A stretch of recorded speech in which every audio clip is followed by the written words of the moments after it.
Buenas noches, doctores. Bienvenidos a clase. ¿Cómo están? Profe, buenas noches. Bien, ¿Cómo profe. está? Buenas Gracias a Dios. ¿Y ustedes qué tal? Hola, Hola, profe, buenas profe. noches. Buenas noches, Agradecida profe. con ustedes que ayer me dieron el espacio para solucionar un problemita que tenía por ahí, pero ya confiando en Dios, pues hoy estamos listos para retomar. Me contaba Dianita que tienen algunos problemas para acudir el día sábado en el horario que habíamos dispuesto. Obviamente nuestra clase va a ser virtual el día sábado, ¿no? Porque la que se perdió fue una clase virtual, la de ayer. Pero más allá de eso, es que si alargamos un día más el módulo, con esta pues situación que es, sin duda, el regreso de la guerra a suelo europeo. permítame un segundo. Empiezo con usted, Jesús. Ya. Pero obviamente, más allá del hecho es que el módulo está contemplado hasta un día viernes. Si ustedes ven, el día hábil siguiente sería hasta el martes, porque el lunes es festivo. Y pues a nosotros nos dan unos tiempos específicos para reportar notas y podríamos tener inconvenientes en ese sentido.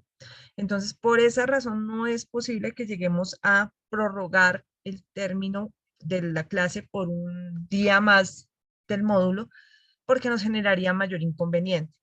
Lo que les propongo es lo siguiente: como nuestra clase va a ser virtual, entonces pues obviamente yo no voy a tomar lista ese día porque pues se trata de una clase de reposición fuera del horario habitual que tenemos dispuesto para ello. Y lo que vamos a hacer es que la voy a grabar normal, la voy a subir y pues quienes no puedan acudir la ven en diferido. ¿Les parece? Para que no tengamos el inconveniente pues de pronto de eso. Y si les preocupa la falla, pues no vamos a llamar lista ese día para no perjudicarlos, ¿vale? ¿Estamos de acuerdo? Dianita, ¿ya les habías comunicado? Perfecto, profe, gracias. Sí, Gracias, señora, profe. ya les había comentado, pues que igual pues se conectaran los que pudieran, que no llamábamos, no llamaba a esa lista y, y luego pues que pudieran ver la grabación en el aula virtual. Listo. Doctora, gracias, Dianita. Doctora Luz González, señora. Doctora, muy buenas noches, compañeros, buenas noches. Lo que pasa es que pues yo ingresé nueva al módulo. La primera clase no pude ingresar, doctora. La segunda ingresé, pero pues como era semipresencial, o sea, habían compañeros allá y acá, dio pena la verdad interrumpir la clase. Igual yo Sí. me apunté dentro de la lista y eso. Entonces quería preguntarte si había la posibilidad de que me pudieras agregar a la lista y pues no sé, al WhatsApp o algo que he escuchado que es bastante necesario el WhatsApp. Ok, bueno, espérame porque no te entendí muy bien una cosa, Luz. Tú me dices que la primera no pudiste entrar, pero en la segunda, ¿entraste o no entraste? Porque eso de que Sí, era doctora. semipresencial, Sí, no, sí, pues no doctora, implica yo sí nada. entré. No, yo sí entré, entré virtual. Ok, Entonces, tú estabas en el salón de clase, entonces pues por eso ese día no te dije nada. Igual yo puse mi asistencia dentro del chat y pues me dio pena interrumpir la clase realmente. pero no te Ayer, preocupes porque solamente habrías faltado a una, no hay rollo. sí, Y doctora, y además, pues ayer yo no tenía conocimiento de que no había clase y pues sí, la verdad estuve mm, insistentemente tratando de ingresar con el link que sí. había dentro del esto y no pude. Ahí hasta tomé los pantallazos porque yo creí que estaba equivocada en el link o alguna cosa. Vale, listo. Luz, tú me dices que obtuviste el link y entiendo que por la plataforma, ¿sí? Sí, señora, yo ya matriculé la materia, que Ok, la tengo en el pendiente. documento general, en el documento en donde aparecen las instrucciones, aparece el link de WhatsApp. Entonces tú ingresas por ese link y quedas automáticamente en el grupo de WhatsApp, ¿vale? Ah, listo, doctora, vale, muchísimas gracias, muy Entonces hay que amable. leer el documentico, yo no me acuerdo en cuál es que está. Dianita, ¿tú te acuerdas en cuál está? ¿En el de instrucciones generales? Bueno, el de metodología, no, el de instrucciones generales, ¿no es cierto? Sí, señora, en el de instrucciones generales. El de instrucciones generales, ahí está el link para que puedas ingresar al grupo de WhatsApp y con eso quedas automáticamente en el grupo para que puedas presentar exámenes cuando los presentemos por ahí, Sí, ejercicios de señora. exoneración que también vamos a hacer y Sí, eventualmente los comodines que también vamos a hacer sí, y se van a presentar muchos de ellos por este medio. Yo ayer les avisé por WhatsApp porque precisamente como lo coloco en plataforma, precisamente los estudiantes que no hacen parte habitualmente del grupo pueden unirse a través de ese link y asumí que estaban ya todos. Entonces, lamento que te haya pasado lo de anoche, pero, No hay ningún problema, doctora. Pues también culpa pero mía tampoco que te no te preocupes avisé que no porque- pasó nada el día lunes, o sea, así extraordinario que tú No, digas no voy doctora, a perder la materia, no. Igual está yo ya, grabadito lo que necesites, ¿vale? yo ya alcancé a revisar más o menos hasta la primera hora de la clase que está grabada, entré a YouTube Ujú. y ya alcancé a revisar más o menos hasta la hora, entonces mañana ya o ahorita en la noche termino de revisarla para mirar qué más cositas puedo Vale, tener en Lisa, cuenta de la clase. ahí Muchas está todo gracias, doctora, muy perfectamente amable. previendo eso, vale, con mucho gusto. Listo, ok. Entremos en materia, ¿les parece? Nosotros el día lunes estuvimos haciendo un paneo general de las diferencias entre el positivismo y el naturalismo y cómo actúa la Constitución desde cada uno de ellos, ¿no? Entonces, desde el positivismo y desde el naturalismo, y especificamos que Colombia es un país positivista, por qué razones positivista, cómo se construye la pirámide de Kelsen en Colombia, específicamente cómo se jerarquizan las normas en el país. El día martes ya, bueno, y hablamos de los tratados internacionales como parte del bloque de constitucionalidad, que a veces hacen parte de la Constitución y a veces están por encima de la Constitución, ¿no es cierto? Entonces veamos las diferencias entre el artículo 4 y el artículo 93, eso lo vimos el día martes, y hacíamos entonces un análisis, un paréntesis grande que hicimos allí sobre la distribución de competencias dentro de la rama judicial, específicamente a través de las 4 altas cortes, qué clase de sentencias produce cada una de ellas, y empezamos a analizar también el contenido del artículo 230 de la Constitución Política para establecer cómo la supremacía constitucional se encontraba en el artículo 230 contenida dentro del término ley, en donde dice los jueces en sus providencias están sometidos al imperio de la ley, y entonces se entiende que es toda la pirámide de Kelsen. Y cuando empezamos entonces a analizar el resto del contenido del artículo 230, que nos señala las fuentes auxiliares del derecho, donde vimos específicamente la jurisprudencia, les expliqué qué es la jurisprudencia, qué era el precedente judicial, cuáles eran las partes de una sentencia para poder establecer si había precedente o no. Entonces vimos que era el problema jurídico, que eran las obiter dictas, que era la ratio decidendi y que era el decisum. Con eso dejamos más o menos estudiada la posibilidad de analizar o de entender mucho mejor en qué consistía el precedente judicial o la jurisprudencia como parte de el artículo 230 en lo que se refiere a las fuentes del derecho. Les había pedido el favor que analizaran unos aspectos específicos, 3 preguntas que les dejé sobre equidad, la diferencia entre equidad y justicia, sobre en qué consisten los principios generales del derecho, y la tercera pregunta era cómo la doctrina llega a convertirse en una fuente del derecho, ¿no es cierto? Creo que eso fue en lo que habíamos quedado el último día, que pues realmente ayer íbamos a retomar, pero pues no se pudo por asunto de lo que me ocurrió a mí, entonces pues quedamos ahí específicamente en eso. ¿Es verdad, Dianita? ¿O estoy confundida? Sí, señora, en eso fue que es lo que quedamos. Listo. Antes de que continuemos, y ya que tenemos la posibilidad de estar todos conectados en este momento y que no los tengo divididos, quisiera saber si tienen alguna duda de lo que hemos explicado hasta el momento. Es muy importante para mí que no queden dudas de lo que estamos hablando. Yo parto del presupuesto de que ustedes hay cosas que saben.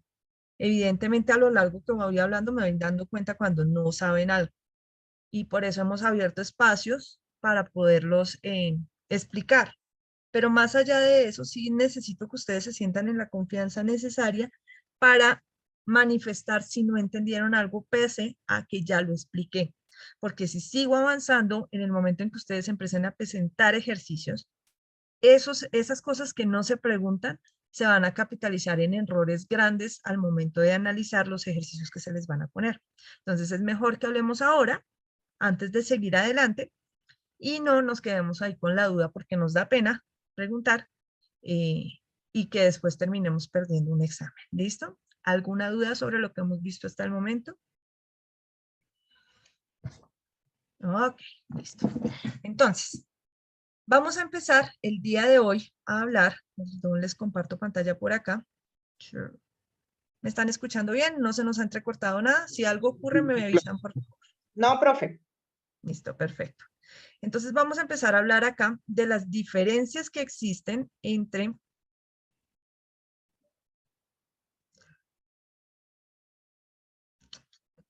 ay Dios, entre la justicia y la equidad. ¿Alguna vez se habían preguntado esto? ¿O asumían que era lo mismo? ¿O ya efectivamente sabían las diferencias? Justicia y equidad. Listo. Ahora, ¿alguno desea aportar? ¿Qué investigaron? ¿Qué hicieron? ¿Cómo resolvieron? Listo, comencemos. Doctora Ángela Rojas, te escuchamos. Hola, profe, buenas noches. Hola, buenas noches. Con respecto pues a las diferencias, yo creo que es importante poder como hacer un análisis de qué es justicia y qué es equidad, pues como fue como mi partir para poder entender cuáles eran esas diferencias. Entonces, dentro de las definiciones de justicia, yo encontré que la justicia es parte de la base de un derecho fundamental de la persona. Y dentro de la equidad, pues hablaba mucho de que consiste en dar a cada uno lo suyo, reconocer el derecho a cada uno, formar justicia de aplicación en el derecho. Empecé como a encontrar, ya definiendo como tal la justicia y la equidad, empecé a encontrar como unas pequeñas diferencias que espero sean de aporte pues como tal para la clase. Entonces, una de las primeras se trata de un conjunto de pautas y de criterios, la justicia, ¿no? Y de criterios establecidos en un marco adecuado para asegurar las relaciones entre personas e instituciones. O sea, ahí súper claro.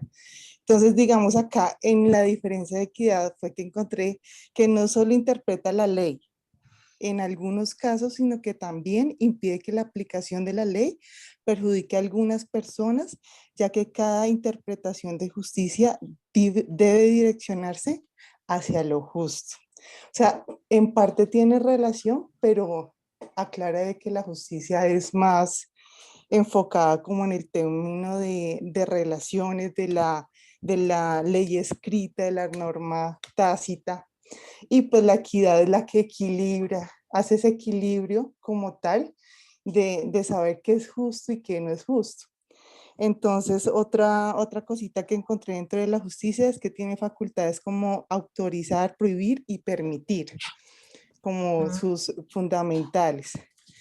Y dentro de la equidad, pues tipifica lo que la justicia no alcanza, haciendo que la ley no se haga demasiado rígido para que las cosas en la ley pues se puedan cumplir, que no sea como tan estricto, sino que personas que de pronto no tienen la posibilidad de que esta ley me acoja, pueda la equidad llegar como a ayudar, ¿sí? Más o menos lo relacionado de esa manera. Y pues como último, bueno, aquí dentro de la justicia, las disposiciones escritas que son aplicadas por jueces y personas asignadas con cada objetivo que se tiene como tal. Y la equidad representa un equilibrio entre la justicia natural y la ley positiva, que era lo que su merced ya nos había explicado en las primeras clases. Establece normas y prohibiciones en la relación y comportamientos interpersonales, y en la equidad es una cualidad de ánimo que mueve a tratar a todos por igual. Entonces, se fusionan en parte y fue muy complicado encontrar como las diferencias, pero, o sea, la equidad va más como al sentido de fusionarlo hacia la justicia y saber qué es justicia como tal, ¿sí? Cómo se puede fusionar esto para que como tal pueda haber un equilibrio. Pero pues eso fue como mi investigación y espero que haya servido pues mucho. Ahí la profe. Gracias. Gracias, profe. Ok. Doctor Yamit. Profe, buenas noches. Buenas noches. Bueno, pues los conceptos que dice la compañera para mí fueron algo similares, no voy a ahondar en ellos, pero pues yo sí, pues no que encontré, sino que de alguna manera pude ver allí también, o una diferencia sustantiva es que con la justicia se puede decir que se aplica a todos los ciudadanos de una manera uniforme, mientras que con la equidad se puede hacer excepciones, siempre y cuando no se comprometa el sentido de la imparcialidad. Por ejemplo, en la igualdad pues tendríamos los derechos humanos, mientras que la equidad podríamos estar hablando de un ejemplo, acondicionamiento de espacios públicos para personas con discapacidad física. Entonces, eso sería como la diferencia entre igualdad y equidad que yo pude investigar, profe. Gracias, doctor, muy amable. Doctora Diana López. Bueno, Doc, yo también empecé como por el lado de empezar a buscar el significado de cada una de las palabras para después poder llegar a la diferencia. Encontré que justicia era como un conjunto de pautas y criterios dentro de un marco adecuado para asegurar las relaciones entre las personas. Que la justicia era aquella que autorizaba, prohibía o permitía acciones e interacciones entre las personas y las instituciones. Y encontré que la equidad era una cualidad de ánimo que provocaba a cada persona a ofrecer a otros lo que merecía, sin exceso ni discriminación.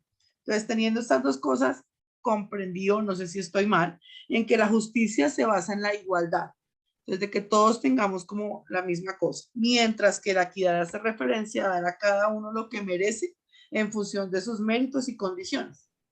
Y ahí también miré pues esa diferencia que a veces no es tan lógica, pues para mí, en la equidad y en la igualdad. Entonces veía hasta unas imágenes en donde que era darle a cada uno lo que merecía para que hagan las mismas condiciones versus darles a todos, independientemente que con darles a todos ya todos cumplieran sus necesidades. Entonces eso fue como lo que vi. ¿De casualidad la imagen que viste fue esta? Señora, esa, sí señora. Pero si no la veo así, no hubiera sido para mí. No hubiera sido fácil de entender exactamente. Sí, ahorita la vamos a ver en un momentito. Gracias, Doc. Sí, señor. Ok, no te preocupes. Eso es parte de lo que tenemos listo para la clase de hoy. Espérame un segundo porque se me perdieron ustedes y no sé en dónde están de todo lo que estoy aquí moviendo. Ahora no sé qué hice el compartir pantalla. Aquí está. Stop share. Ya, listo. Doctora Mónica María Vázquez. Hola, profe, buenas noches. Buenas noches. Bueno, dentro de mi investigación yo encontré que la equidad era la capacidad de ser justos o de impartir justicia partiendo del principio de la igualdad, pero considerando también las necesidades individuales y las circunstancias de cada persona. Y la justicia dice que surge de la necesidad, o bueno, primero proviene del latín justitia, término que a su vez proviene del ius derecho, que significa lo justo. Y surge de la necesidad de mantener la armonía entre sus integrantes.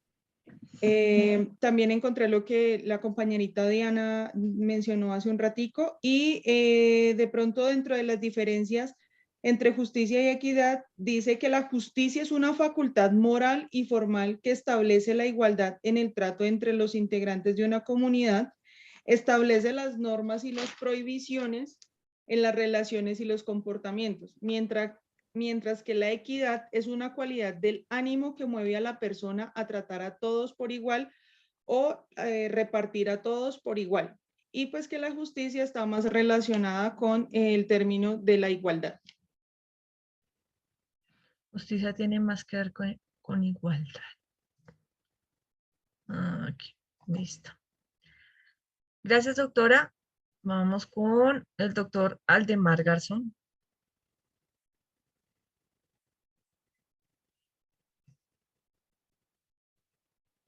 Doctora, buenas noches. Buenas noches, doctor. Doctora, yo encontré en mi investigación que la justicia también es un conjunto de leyes que establece las relaciones entre personas y, como lo dice la palabra, es justo, la misma justicia para todos. Mientras que la equidad se trata de mirar más la necesidad de la persona y ajustarse a esa necesidad, como es el caso de pronto de una comunidad más desfavorecida, los que tienen pagar un impuesto para poder ayudarlos a ellos.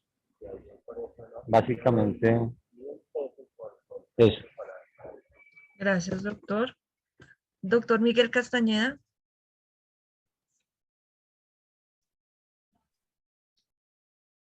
Doctor Miguel. Sí, sí. La justicia se aplica a todos los ciudadanos de manera uniforme, mientras que en la equidad se pueden hacer excepciones, siempre y cuando no se comprometa el sentido de imparcialidad. La equidad es la capacidad, teniendo en cuenta las similitudes y las diferencias, de tomar una decisión desvinculada de la aplicación de una norma abstracta y elaborada en conciencia, esto llamado juicio según equidad. Un ejemplo de equidad de género: la equidad de género contempla al término de igualdad de género. Este concretamente se centra en las mujeres como el género discriminado. Por ello les otorga un trato preferencial. La equidad de género se consigue cuando se facilitan las oportunidades de las mujeres para que tengan los mismos trabajos que los hombres y la misma visibilidad política, económica y social. En lo personal considero que la equidad es un complemento de la aplicación de la justicia. De acuerdo, muy interesante. Gracias, doctor. Doctora Claudia Lorena. Profe, pues mira, yo tengo varias de las definiciones que tienen los compañeros, pero pues para no decir lo mismo, te voy a decir lo que yo entendí por cada uno. Entonces, para mí, la justicia es como el resultado. ¿Por qué el resultado? Porque son las normas y provisiones entre las relaciones de los que han sido hechas por las relaciones y los comportamientos interpersonales. Y la equidad es una cualidad, es como el camino para llegar a la justicia. Entonces, por eso decimos que la justicia se puede dar dependiendo de varios puntos de vista. Puede ser del punto moral, del punto filosófico, del punto religioso, del punto del derecho o de alguna virtud. Entonces, por eso es que decimos que la justicia se da en determinada forma a todos de una manera uniforme, porque son, digamos que un conjunto de normas. Mientras que la equidad es una cualidad, es una disposición que se puede hacer y pues también consiste de tratar a todo el mundo igual. No quiere decir que a todo el mundo se le pueda impartir justicia. La justicia es el resultado y la equidad es el camino para llegar a la justicia. Para mí esa es como la explicación digamos, de los dos términos. Gracias, doctora. Doctora Gladys Rondón.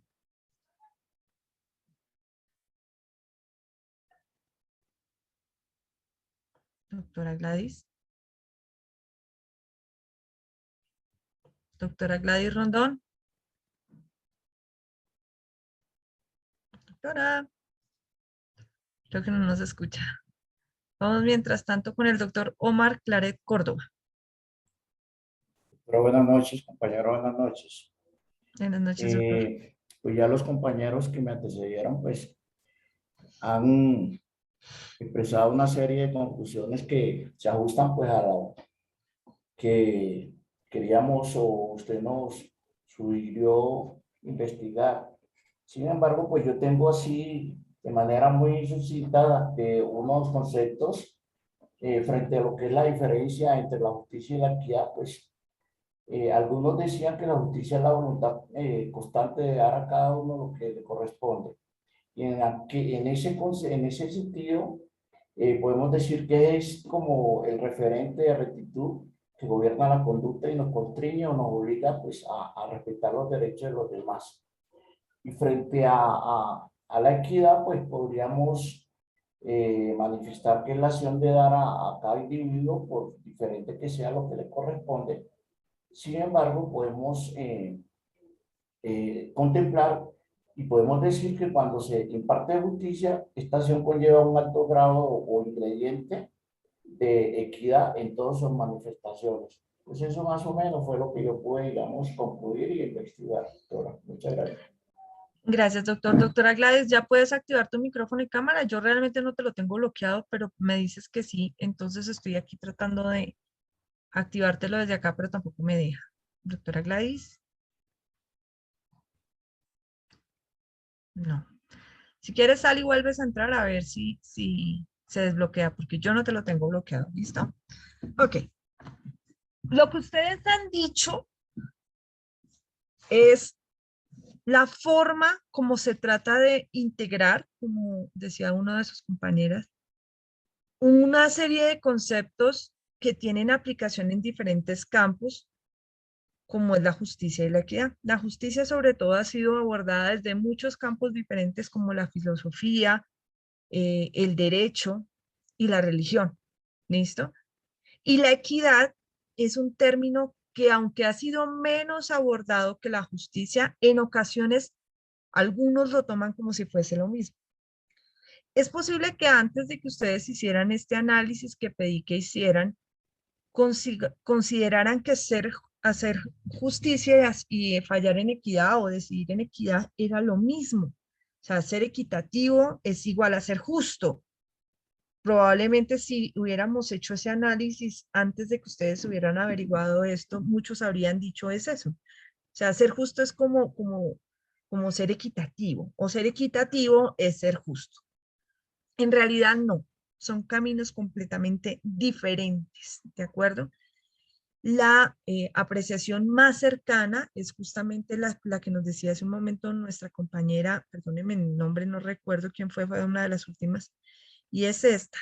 La justicia es el fin y la equidad es el medio para llegar a ese fin.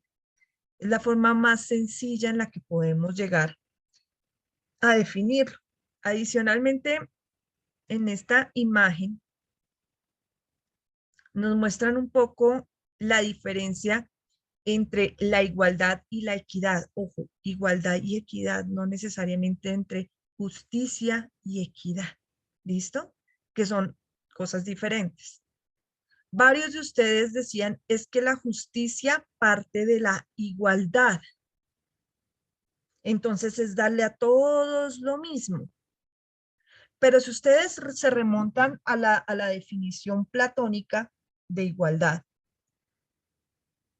él no dice dar a todos lo mismo, sino dice dar a cada quien lo que le corresponde, que es diferente a lo mismo.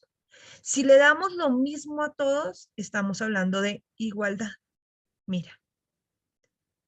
Pero podemos llegar a ser injustos al darle a todos lo mismo. Este es el caso de estos muchachos que vemos acá, ¿no? Los tres quieren ver el partido, de hecho se están colando en el partido para poderlo ver. Los tres quieren ver el partido y entonces los tres toman la misma cantidad de cajoncitos para subirse, la misma. Le dimos a todos lo mismo, pero no tuvimos en cuenta sus diferencias, lo que deja al más pequeño sin la posibilidad de observar el partido.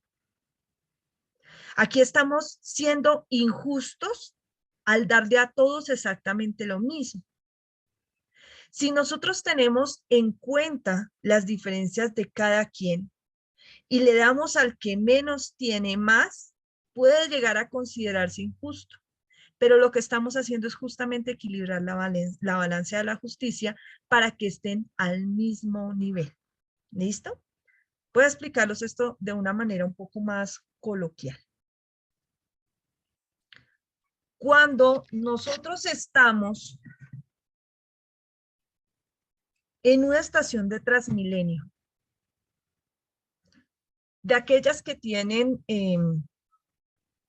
ascensor para personas en situación de discapacidad, adultos mayores o personas con movilidad limitada, a veces uno ve que hay personas que se suben al ascensor y no tienen ninguna de estas condiciones. ¿Listo? Y entonces uno dice, pero es que esto no es para ustedes. Y el otro puede que diga, ah, no, pero es que yo tengo derecho porque es que yo pago impuestos, porque es que yo soy ciudadano, porque yo pagué mi pasaje y entonces tengo derecho a estar en el ascensor. ¿Listo? Digamos que es una Liliana González, ¿no? Que salió de clase y está que no puede del dolor en los pies porque no trajo tenis y está en tacones y entonces quiere montarse en el ascensor para no subir y bajar la escalera. ¿Mm? Liliana González no está en estado de embarazo, no está con movilidad limitada a pesar de que le duelen muchísimo los pies, ni es un adulto mayor. Cuando la justicia coloca en la balanza a Liliana contra una persona, por ejemplo, en silla de ruedas, o incluso con otra mujer en estado de embarazo, en avanzado estado de embarazo, la justicia dice, bueno, tenemos que mantenerla equilibrada, pero si vemos, Liliana está en un nivel más alto que la mujer que está embarazada. Entonces, ¿qué vamos a hacer? Vamos a hacer que esta mujer que está embarazada y que tiene algún problema para moverse debido al peso que tiene extra que está cargando, le vamos a ayudar con un ascensor para colocarla al nivel de Liliana. Si Liliana coge el ascensor, pues de nuevo desequilibra la balanza. ¿Ves? No estamos al mismo nivel. Entonces, ¿de qué parte la equidad? Es a veces difícil escuchar dentro de la justicia ordinaria, porque ustedes saben que los jueces de paz sí fallan en equidad. Dentro de la justicia ordinaria que se hable del término equidad. Lo igualan con otro término diferente. Acá les voy a mostrar con cuál. Aquí. Cambiamos esta. Tranquilos que el otro tablero no se perdió, ¿listo? Un criterio que se llama la discriminación positiva.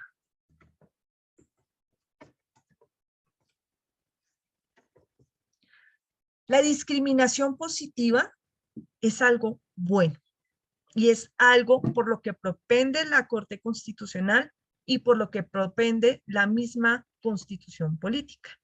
Y es decir, no es darle a cada quien lo que le corresponde, sino darle más al que tiene menos. Para que logre el nivel de equidad y así acercarse al fin de la justicia. ¿Listo? Esa es la idea. Porque la idea es acercarse al fin de la justicia y no llegar a la justicia, porque es imposible llegar a la justicia. Es completamente imposible. La justicia es un ideal divino. Pensemos en un caso renombrado, el de Juliana Zamboni. Triste caso que enlutó al país de una niña que fue secuestrada, torturada, violada y asesinada. Uno dice, lo justo es que, algunas personas dirán, lo justo es que maten al agresor, que lo pasen a la silla eléctrica. ¿No será así para qué vivir? Pongámosle pena de muerte a los violadores. Otros dirán, no, lo justo es que esa persona jamás salga libre. Pongámosle cadena perpetua al violador. Otros dicen, no, démosle la mayor cantidad de pena posible para que aún sin ser cadena perpetua nunca salga. Cualquiera de las tres opciones es justa con la menor o con su familia, ya que ella falleció. Cualquiera de las tres situaciones genera justicia. Les pregunto, ¿la genera? ¿Sí o no? Pues en este caso creería que no, porque, o sea, también hay que considerar pues la persona que cometió el delito, que también es un ser humano y pues que también tiene derechos y demás, y pues considerándolo desde ese punto de vista podría ser. Lo estás viendo desde el lado del agresor. Ahora te coloco Sí. al lado de la víctima. Ok, pues Pensemos sí. que Juliana estuviera viva. Es decir, fue secuestrada, fue torturada y fue violada, pero no fue asesinada. Si Juliana estuviera viva, cualquiera de las tres soluciones, cadena perpetua, pena de muerte o penas muy altas, serían justas con lo que le pasó a Juliana. ¿Sería lo justo? No. Doctora, yo Pero no creería, hablan de reparación, de De reparación reparación. para... ¿Cómo reparamos a esa niña? pues ahí no hay forma de repararla, doctora, porque es que el daño es irreparable. Entonces, yo creería que, pues, fijándonos en materia de justicia, ninguna de esas, digamos, llenaría esa capacidad de justicia, pues yo lo miro desde esa óptica. Ok. Pensemos en justamente lo que decíamos hace un momento, aquí, Profe, yo en opino que que la de pronto justicia... Ya, dame un en el segundito. marco legal, sí, pero en el marco moral no es justo. Ok, listo. Vamos a pensar en lo siguiente. Desde Platón, la justicia es dar a cada quien lo que le corresponde. Estamos sancionando al agresor con cualquiera de las tres. Cadena perpetua, pena de muerte o pena muy alta. Uno dice, es lo que se merece por lo que hizo.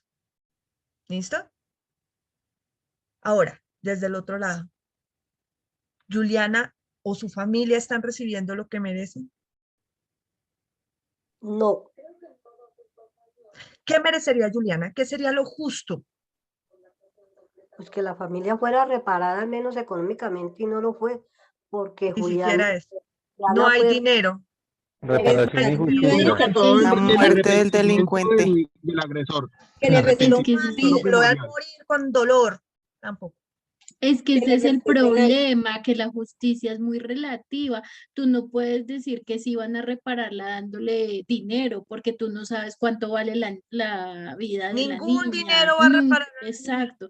Entonces nunca va a llegar al tema de la justicia, porque no hay reparación completa. Que a ti te den 1.000 millones, eso no hace que tu niña vuelva. Es que la justicia es inalcanzable en casos como esos y en todos los demás, porque lo justo es que Juliana no hubiera sido secuestrada, no hubiera sido torturada, no hubiera sido violada y no estuviera muerta.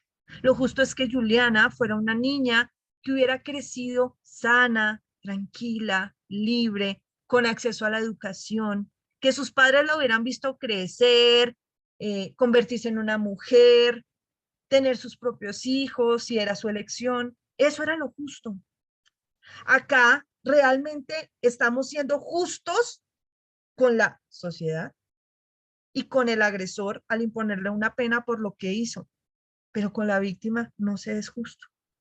Entonces, si estamos tomándolo desde el punto de vista de que la justicia es dar a cada quien lo que le corresponde, no estamos llegando a la justicia. No lo estamos haciendo. Ahora, decían ustedes, no, es que una cosa es la justicia desde el punto de vista del derecho o procesal y otra cosa es la justicia desde el punto de vista moral. ¿Estamos de acuerdo? ¿Ok? Desde el punto de vista procesal, se supone que las víctimas tienen derecho a verdad, justicia y reparación, además de garantía de no repetición. Tampoco se obtiene. No se obtiene. No lo obtienen los padres de Juliana Zamboni, no lo obtiene prácticamente ninguna de las víctimas en ningún proceso en el país. En ninguno. Hablemos de las personas que están dentro de los procesos de justicia y paz. Les piden perdón. Vamos a ver si de pronto algún día las reparan con algún dinero. Les dicen qué pasó con su ser querido y ya. ¿Hay justicia? Tampoco. ¿Ves? Es imposible alcanzar la justicia. Entonces lo que tratan de hacer es mediar para que la balanza trate de estar medianamente equilibrada para al menos alcanzar la equidad, al menos, porque la justicia es imposible de alcanzar. Entonces, el proceso de discriminación positiva o el criterio de discriminación positiva, que es de rango constitucional y que es de bloque de constitucionalidad, parte del presupuesto de que la idea de un país, de un Estado social de derecho, es que busque a través de sus normas, independientemente de cuáles sean, tratar de darle más al que tiene menos para que alcance al que tiene más, o al menos trate de estar cerquita de él. Al menos eso. Para tratar de hacer una sociedad más justa, pero no justa porque no se puede. ¿Ves? Es imposible de alcanzar. Doctor William Hernández. Sí, doctor. Buenas noches. Buenas noches, sí, señor. Cuéntame. ¿Tienes tu manito levantada? ¿Tienes alguna pregunta Sí, o aporte? doctora, pues yo lo que decía que realmente en cuanto a la reparación, la familia de la víctima lo que sí quiere es como ver el arrepentimiento de aquel agresor, de aquel que vulneró los derechos de la víctima. Vale mucho más para la víctima como un perdone, estoy arrepentido, que 1.000 millones de pesos. Es eso lo que quería aportar hace unos minutos, doctora. Gracias. Gracias, doctor. Digamos que esos perdones e incluso las indemnizaciones, más que una reparación, son una resignación. Es como un premio de consolación, entre comillas, porque pues el gran premio que quisieran tener, que no estamos hablando de dinero, sino tener a su ser querido, pues no se va a lograr. Es más eso. Doctor William fue quien habló ahorita, ¿no es cierto? ¿El doctor William Hernández? Sí, doctora, ya bajo la manito.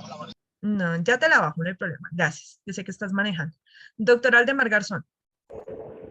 Doctora, digamos en lo de la pena, entonces ahí también entraría pues lo de la teoría de la pena, que no, o sea, ningún tiempo en prisión justifica, o sea, pagaría el daño, ¿no?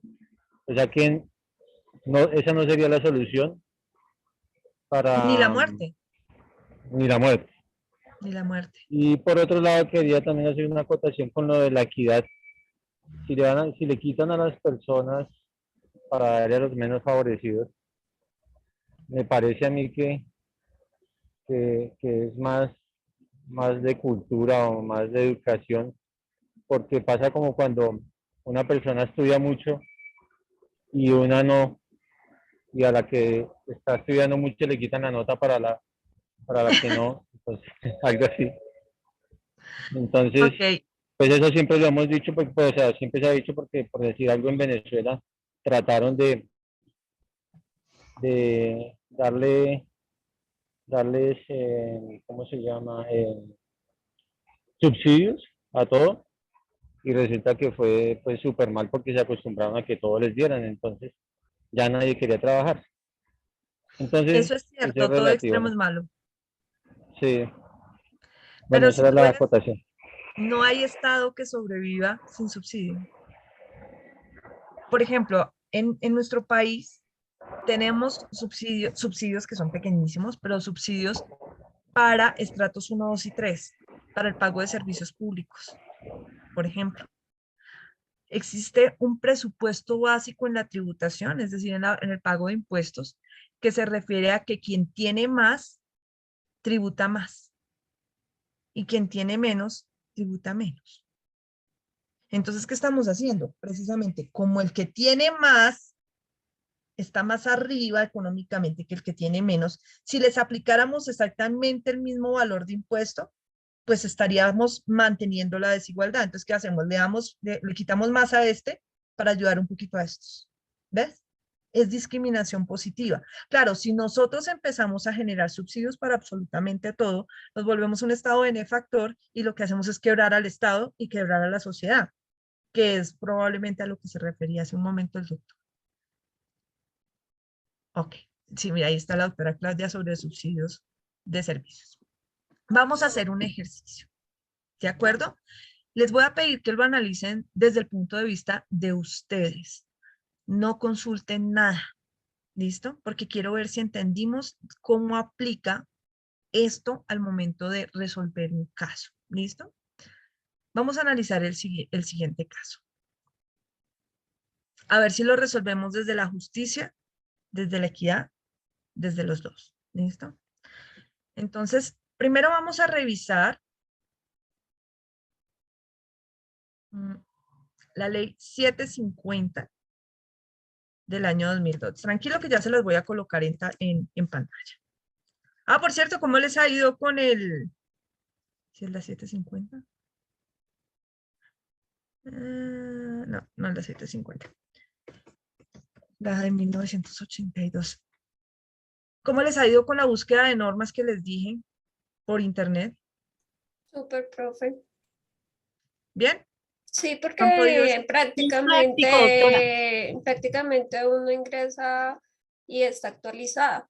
Entonces, mientras son PDFs y todo eso que está desactualizado. Sí, y además aquí tenemos la facilidad eh, de verlas en este momento, pues para todos, ¿no? Y que está asequible para todos desde que tengamos datos. Vamos a analizar esta norma, por favor. Yo no he sabido hacerlo, doctor. ¿Quién no ha sabido? Yo, Gladys Rondón. Ay, mi doctora, ya se te activó el micrófono, qué bueno. Dame un momentico, revisamos esto y me recuerdas ahorita y hacemos un repaso de cómo lo hace. ¿Listo? No me dejes olvidar. Vamos a revisar esta ley. Esta es la ley 82 de 1993, por la cual se expiden normas para apoyar de manera especial a la mujer cabeza de familia. ¿Listo? Vamos a analizar este artículo. El artículo 2. Para los efectos de la presente ley, entiéndase por mujer cabeza de familia que siendo soltera o casada tenga bajo su cargo económico o socialmente en forma permanente hijos menores propios u otras personas incapaces o incapacitadas para trabajar, ya sea por ausencia permanente o incapacidad física o sensorial, psíquica o moral del cónyuge o compañero permanente o deficiencia sustancial de ayuda de los demás miembros del núcleo familiar. Esto es lo que la ley considera como mujer madre cabeza de familia. ¿Listo? Es un poquito distinto de lo que la mayoría de personas cree que es una madre cabeza de familia. La gente piensa que porque la señora trabaja y el señor no, ella es madre cabeza de familia. No es así. Que porque la señora es la que, la señora es la que apoya económica, sentimental, socialmente a todos los hijos y demás, ella es madre cabeza de familia. No. Que porque el papá del niño no da absolutamente nada, que no se sabe ni dónde está el señor o no, por allá tiene otra familia, entonces la señora es madre cabeza de familia. No. ¿Listo? ¿Qué quiero que analicen dentro de este artículo? Analícenlo desde el punto de vista constitucional. Vamos a pensar en este momento si fuésemos abogados. Ya. Analicen este artículo. ¿Ustedes consideran que el artículo 2 es discriminatorio? Si piensan que sí, díganme por qué y con quién. ¿Listo? Analicen este artículo 2. Tienen 2 minutos. Por favor, no revisen nada más allá de este artículo. Nada, porque dañamos el ejercicio. ¿Listo? Solo ese artículo. 2 minuticos para que piensen. Tienen el uso de la palabra las 5 primeras personas. Tranquilos que no es ejercicio de exoneración aún porque es demasiado sencillo, pero es para que nos vayamos a acoplar. ¿Listo?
¿Listo? Levanten sus manitos, por favor. Los 5 primeros participan. Ok. Vamos. Primero la doctora Gladys Rondón. Usted pregunta que si es discriminatorio, que por qué piensa uno que es discriminatorio. Que si tú crees que es discriminatorio, ¿consideras que sí o que no? Y si consideras que sí, ¿con quién y por qué? Primero es discriminatorio también con los hombres, ¿no? Que los hombres también hay muchos que son cabezas de familia. Y segundo, pues también con una persona soltera, porque una persona soltera no solamente puede ser cabeza de familia porque tiene a su cargo o hijos, y si no tiene hijos, algún familiar con discapacidad, ¿no? Porque una persona soltera también tiene sus propias obligaciones, que no se las ampara al Estado ni nadie y le toca responder por ellas. Entonces, también pues una persona soltera que no tenga hijos o no tenga a nadie a cargo con esas eventualidades como estar una persona inválida o qué sé yo, lo que dice ahí, mejor dicho, no quiere decir que no sea persona cabeza de familia. Para mí eso es discriminatorio, ¿no? Listo, gracias, doctora Gladys. Doctora Mónica María.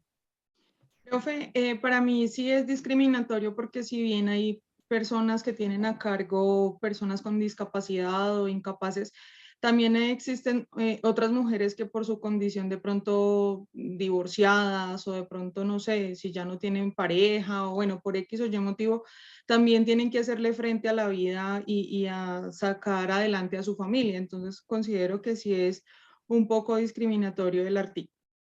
Listo. Gracias, mi doctora Mónica. Doctora Claudia Lorena. Profe, mira, sí, para mí sí hay discriminación por varias cosas. Uno, estoy de acuerdo con la doctora Gladys, porque sí discrimina al hombre como tal, al género masculino. Y ya le digo por qué. Primero le voy a explicar. De acuerdo al artículo, está hablando solamente como persona, está nombrando a la mujer. Esta puede ser soltera o casada, ¿sí? Pero el término de casada siempre lo excluye al final cuando dice que no tenga la presencia del cónyuge o compañero permanente. ¿Qué quiere decir? Que una mujer cabeza de familia puede ser mujer cabeza de familia viviendo con su esposo o con su cónyuge. ¿Por qué? Porque si él no devenga ingresos, ya sea porque no tiene un trabajo o porque tiene alguna ausencia o una incapacidad física, sensorial, psíquica o moral, ella puede llegar a ser una mujer también cabeza de familia porque es quien responde dentro del núcleo familiar. Digamos, en cuanto a la mujer casada o en unión marital, de hecho. Pero cuando estamos hablando de la mujer soltera, está hablando de que, digamos que es una mujer cabeza de familia quien tenga hijos, y también puede ser no que tenga hijos, sino una mujer soltera normal puede tener a cargo a sus padres que están incapacitados o a sus hermanos que están incapacitados, y ahí estamos hablando de una mujer cabeza de familia. No necesariamente tiene que ver que sea hijos propios. Entonces, eso en cuanto al artículo. Y en cuanto al primer punto que hablaba del hombre, sí es discriminado porque también, así como existen casos de mujeres como los ya mencionados, así existen casos como hombres, donde el hombre es quien responde por el hogar o el hombre es quien responde por sus hijos, ya sea que la mujer esté ausente o pueda estar en el mismo núcleo familiar. Entonces, sí es totalmente excluyente, discriminatorio para mí. Gracias, doctora querida. Doctor Omar. Doctora, pues ya las compañeras, las estimadas doctoras, hicieron un resumen prácticamente similar al que yo he podido definir, pero voy a concretarme más que todo en algo muy particular, que es que ciertamente ellos ya lo han dicho, pero la discriminación aquí yo la veo en el concepto de que no solamente la mujer puede ser cabeza de familia, como lo decían las compañeras. Hay hogares donde el hombre asume ese rol y pues de hecho también puede ser, digamos, relacionado, sino como considerado, digamos, como ese hombre o esa persona cabeza de familia o de hogar. Entonces ahí, más que todo, es donde yo veo pues el punto más discriminatorio. Gracias, mi doctor Omar. Doctora Mónica, y acabamos. Buenas noches a todos. Buenas noches, Bueno, a mí me Dominica. parece que, bueno, analizando el tema y como apoyando lo que dice el señor Omar, sí se discrimina por que no se tiene en cuenta el hombre, ¿sí? Pero también, digamos, en este artículo es como muy feminista, por decirlo así, también, y que, digamos, por eso ahora se llegan las comisarías, o sea, defienden más a la mujer que al hombre en una comisaría de familia. Cuando se presentan con los casos de violencia intrafamiliar. Entonces, si va un hombre a decir que su esposa le pegó, no le van a creer, pero si va la mujer a decir Le van a burlar. Sí, exactamente. Entonces, sí pienso que hay discriminación. Listo, gracias, doctora querida. Listo. Efectivamente, el artículo segundo, modificado, incluso está modificado por la ley 232 del 2008, señala que solo es mujer cabeza de familia la que cumple estas condiciones. Ojo, ustedes deben aprender a interpretar las normas como están. El primer método de interpretación, yo me imagino que ustedes vieron esto, según el Código Civil. El Código Civil establece cuáles son las formas de interpretación de cada una de las normas, que es la del artículo 27 al artículo 32 del Código Civil. Y el artículo 27 nos dice que cuál es la primera forma de interpretación. Bueno, ¿las vieron o no? Porque los veo con carita de puro. No, profe, No, pues No, yo la profe. verdad no me acuerdo. No, Ay, no la digo. ¿Hermenéutica? ¿Señora? ¿En hermenéutica? En hermenéutica, sí, señora. ¿Las Sí, vieron? que era... Plata yo sí. perdida. La primera forma de interpretación Pues es la del Código gramatical. Civil.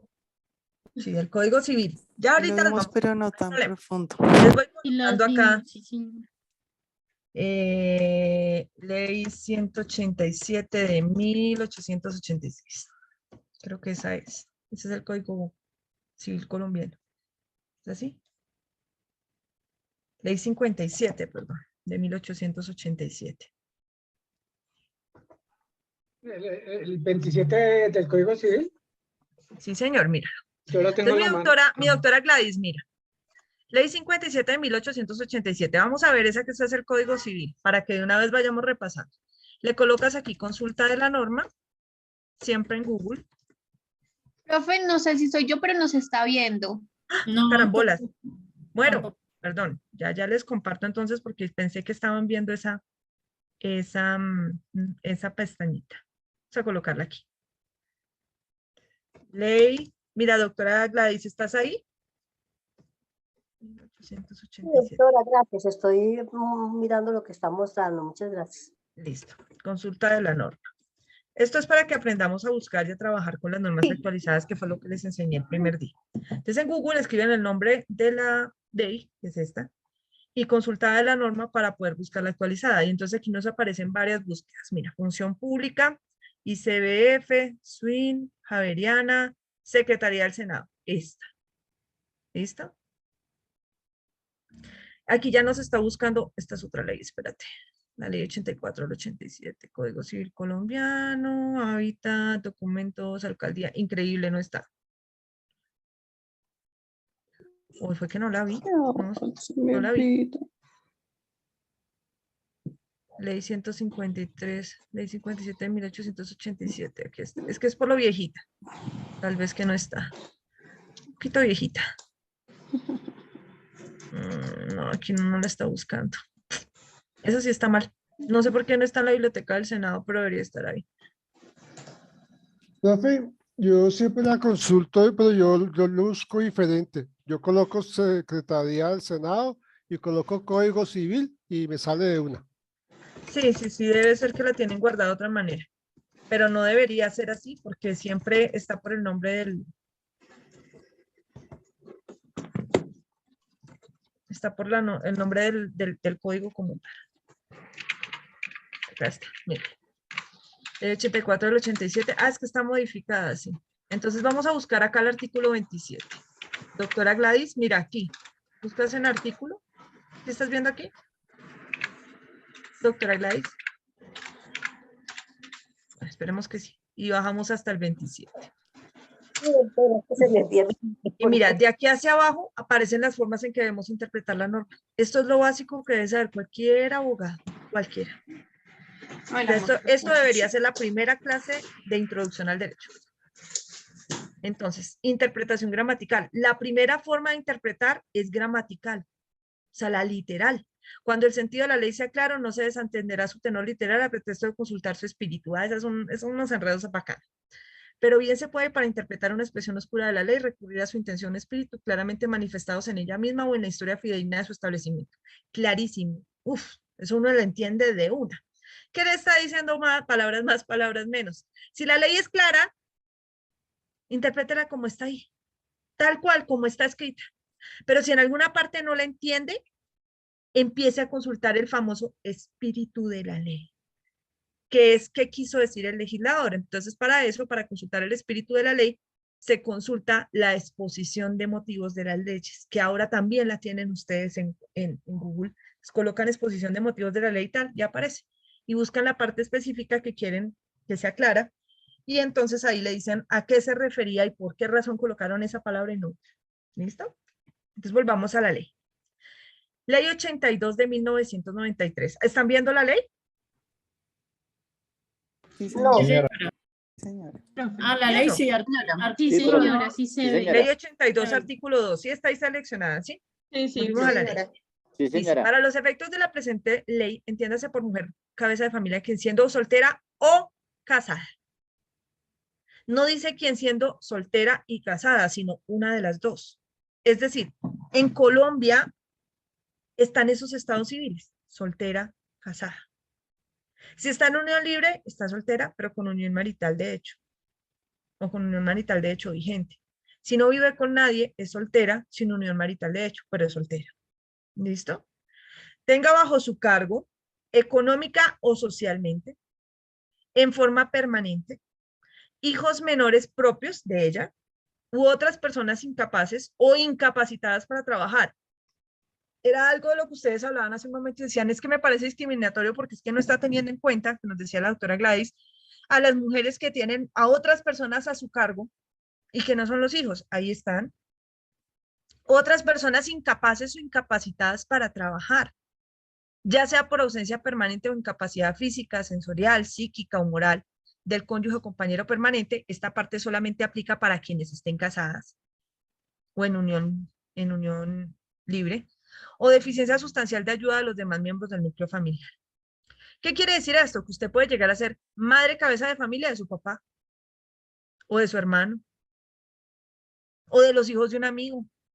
Usted puede llegar a hacer eso, porque no son sus hijos, pero son personas que están directamente a su cargo, y esas personas están en incapacidades para poder hacer ellas solas las cosas.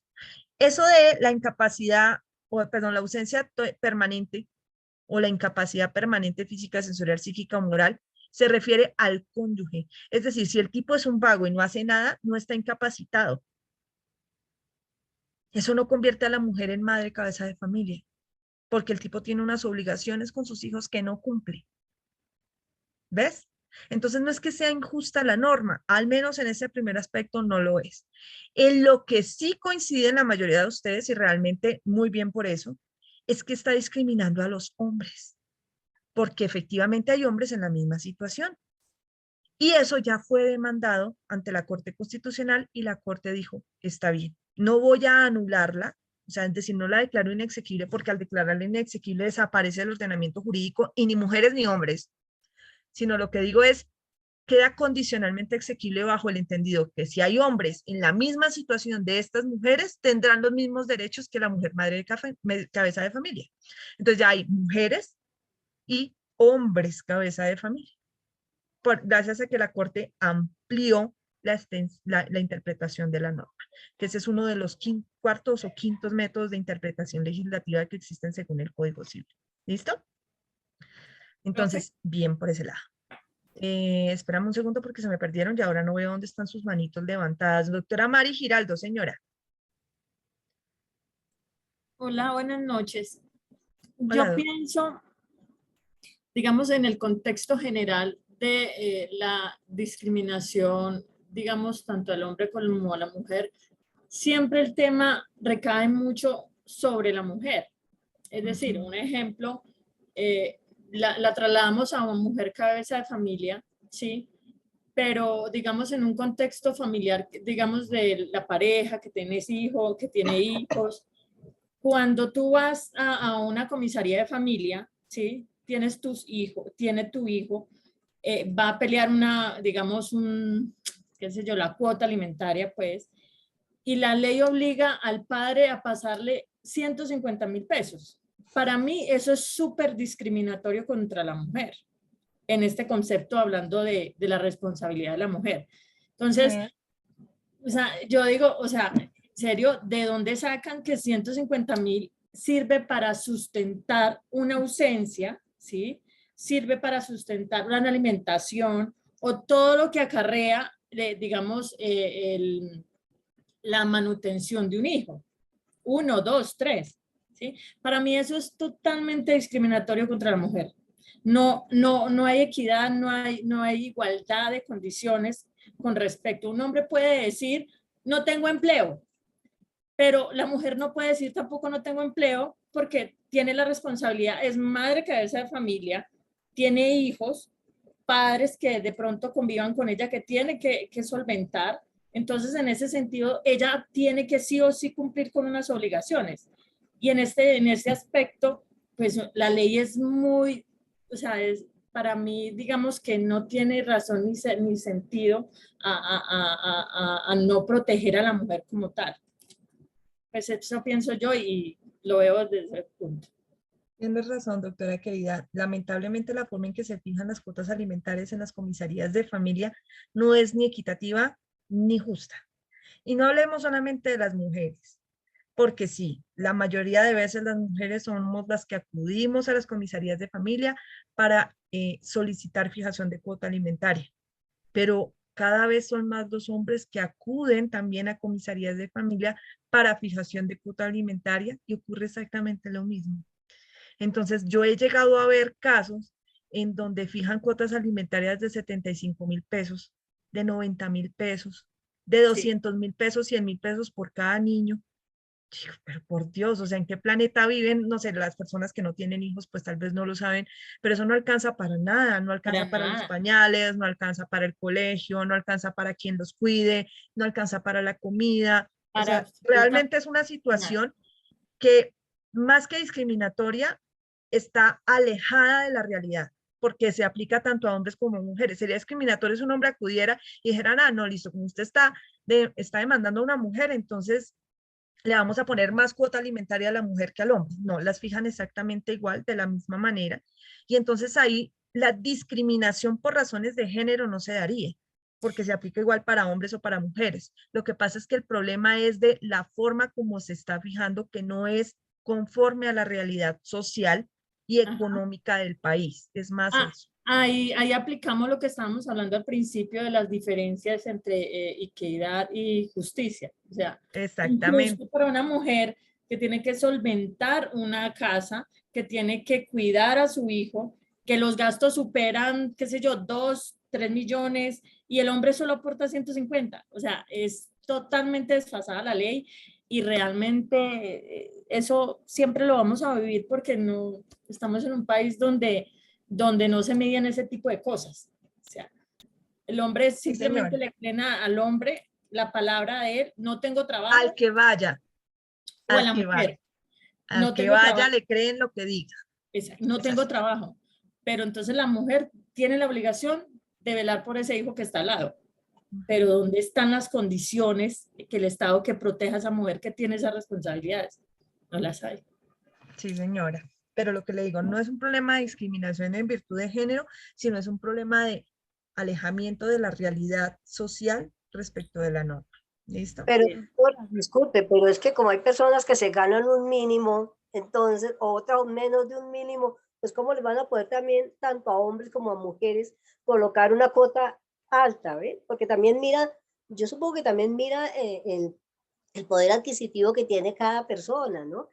Entonces, son las personas que ganan un mínimo o menos de un mínimo, ¿cómo le van a poder imponer una cuota altísima, si un mínimo, pues prácticamente no alcanza ni para sobrevivir, digo yo, ¿no? Bueno, pues lo que pasa es que ustedes saben que yo no soy civilista, pero de lo que yo recuerdo por allá de cuando los tiranosaurios Rex me enseñaron civil, decían que los alimentos eran de dos especies, ¿no? Los congruos y los necesarios. Y los congruos son los congruos son los que mantienen un estilo de vida. Los necesarios son los que con cualquier persona necesita para vivir. Entonces uno diría, ¿un niño vive con cuánto? Ojo, sin darle mayores lujos, sin comprarle ropa de marca, sin comprarle juguetes cada rato, la comida que necesita balanceada en un colegio distrital. ¿Con cuánto vive un niño? Esos serían los alimentos de carácter necesario. Pero los congruos son, no, es que el niño es estrato 4, se viste no sé qué, se dice más. Entonces, obviamente, de acuerdo a eso, se fija también la cuota alimentaria. No solamente por el poder adquisitivo, sino por el estilo de vida que lleva. Y entonces en muchas ocasiones ocurre, que la doctora Mari menciona, que el padre o la madre, uno de los dos, tiene más poder adquisitivo que el otro. Y entonces, curiosamente, el que está demandado tiene menos poder adquisitivo, entonces le fijan menos porque pues a la hora del que usted gana más, entonces ¿para qué jode tanto si usted puede mantener al chinito? Entonces, hay una serie de situaciones ahí que están en veremos y que tienen bastante aplicación teniendo en cuenta pues el poder adquisitivo, pero no tienen en cuenta la situación particular de cada persona y que hace que en muchos casos, en vez de ayudarse, termine hundiendo más a quien demanda. ¿Listo? Doctora Stephanie Ortiz. Sí, sí, señora. De hecho, la vez pasada que vimos familia, o bueno, pues yo la vi aparte, por lo que estoy nueva en ese grupo, la profesora nos decía algo igual, o sea, que digamos, ¿cómo le van a exigir a un papá de un niño que estudia en en un colegio público, a cómo le van a exigir a un papá de un niño que estudia en un colegio privado y que digamos, la mensualidad vale 200, 300 mil pesos, que tiene actividades extracurriculares, o sea, todo eso también afectaba. Ella nos explicaba. Exactamente, es que y hasta los honorarios del abogado dependen, porque no es lo mismo que usted le lleve un proceso de inasistencia alimentaria a la esposa de Ardila Lule, a que se lo lleve a la señora que vende los tintos afuera de la universidad. O sea, usted tampoco les puede cobrar lo mismo. El proceso es el mismo. Pero mira que el poder adquisitivo es diferente. Ese es un principio general del derecho que se llama el principio del secundum marranus. Según el marrano, usted fija los honorarios y cobra. No, yo iba a decir eso depende del marrano, pero lo dijiste más jurídicamente. Listo, doctora Mónica. Sí, señora, mire, es que tengo el internet intermitente y me quiero regresar a los estados civiles, que dices que soltera, unión marital de hecho. Bueno, para comprobar esa unión marital de hecho, digamos, yo en una escritura coloco, en un documento coloco, yo tengo unión marital de hecho, soltera con unión marital de hecho, y en el momento de comprobarlo, ¿es necesario la escritura de la unión marital de hecho o no es necesario en todos los casos? No es necesario en todos los casos. No es necesario en todos los casos porque tú puedes tener unión marital de hecho desde hoy y es reconocida legalmente hasta dentro de 2 años. Es decir, la unión marital de hecho debe permanecer por lo menos 2 años para que se pueda constituir y declarar. Pero pues durante los 2 años anteriores tú estás conformándola desde ya tienes unión marital de hecho. Pero esos son más temas de civil y más de... Sí, no, que me causó como curiosidad porque ya he tenido temas así. Bueno, gracias. Listo. Entonces, ojo con la forma en que están interpretando las normas, porque ahorita en constitucional, todo lo que vamos a hacer va a ser con fundamento en la norma. Entonces, les voy a pedir el gran favor que ustedes le den una leidita al artículo 27 hasta el artículo 32 del Código Civil, que estábamos aquí mostrándolos hace un momentito, que nos habla de las formas de interpretación de las normas. Aquí está. Son graduales, les explico, o sea, esto es el paso a paso. Cuando usted va a leer una norma, usted va a aplicar una norma a un caso concreto, usted debe hacer esto paso por paso. Entonces, primero empieza por el artículo 27. ¿Cómo se interpreta la norma? Literal. ¿Listo? Si literal no la entiende, entonces usted la aplica por palabras técnicas. O sea, por el tecnicismo utilizado y el significado de la palabra técnica. El artículo 30, que es la interpretación por contexto.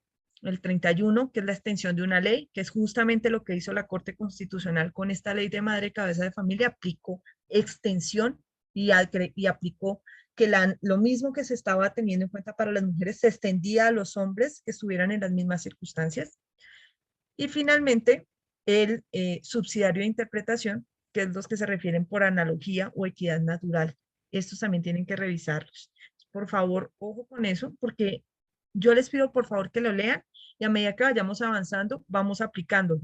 Yo quisiera explicarles todo lo que lamentablemente tenemos vacíos, pero no podemos porque se nos van las 20 horas, las 20 sesiones de clase en esto. Entonces lo que necesitamos es que ustedes lo analicen, por favor, y lo vamos a ir aplicando. Y cuando veamos que hay duda, entonces retomamos. Pero es importante que el proceso de retroalimentación lo hagan ustedes también aparte. Entonces, artículo 27 al 32, hay que leerlos del Código Civil, a ver cómo los entendemos para explicar el proceso de interpretación. ¿Listo?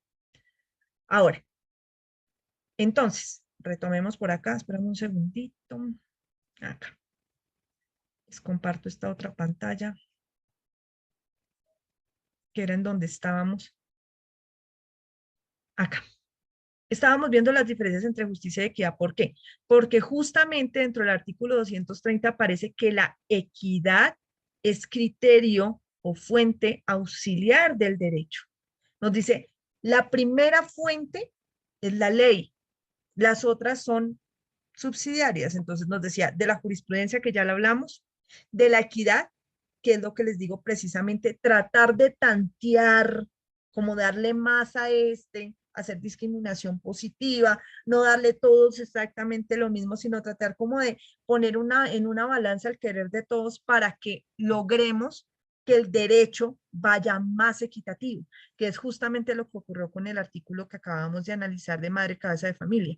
A través del criterio de equidad y de extensión de la norma, se logró hacer que la norma se aplicara tanto a hombres como a mujeres que estuvieran en la misma situación de madres cabeza de familia, que en últimas no beneficia ni al hombre ni a la mujer, está en beneficio de los hijos. A quienes discriminas a los hijos de los hombres respecto de los hijos de las mujeres que estaban en esa situación.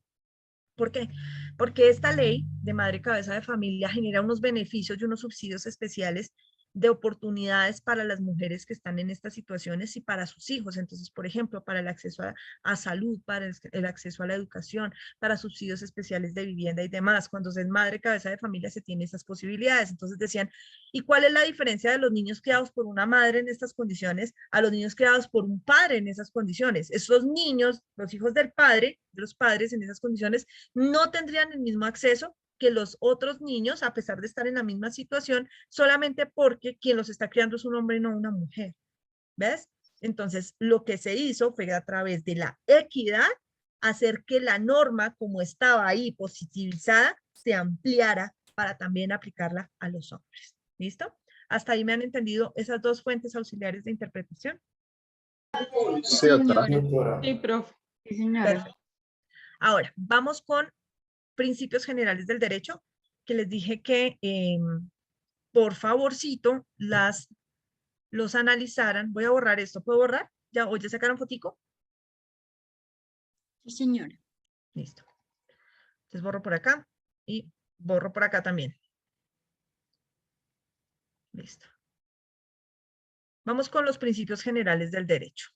Me imagino que se encontraron con un pequeño problema y es que los principios generales del derecho son diferentes a los principios del derecho respecto de cada una de las normas, ¿no es cierto? O sea, ustedes han visto, por ejemplo, derecho administrativo y les enseñaron los principios del derecho administrativo. En civil, los principios del derecho civil. Y así sucesivamente. Pero estos son los principios generales del derecho, es que se aplican para absolutamente todo. ¿Qué encontraron sobre eso, doctores queridos? Levanten las manitos, por favor. Doctor Alexander Montoya. Profe, buenas noches, compañero. Buenas noches, doctor.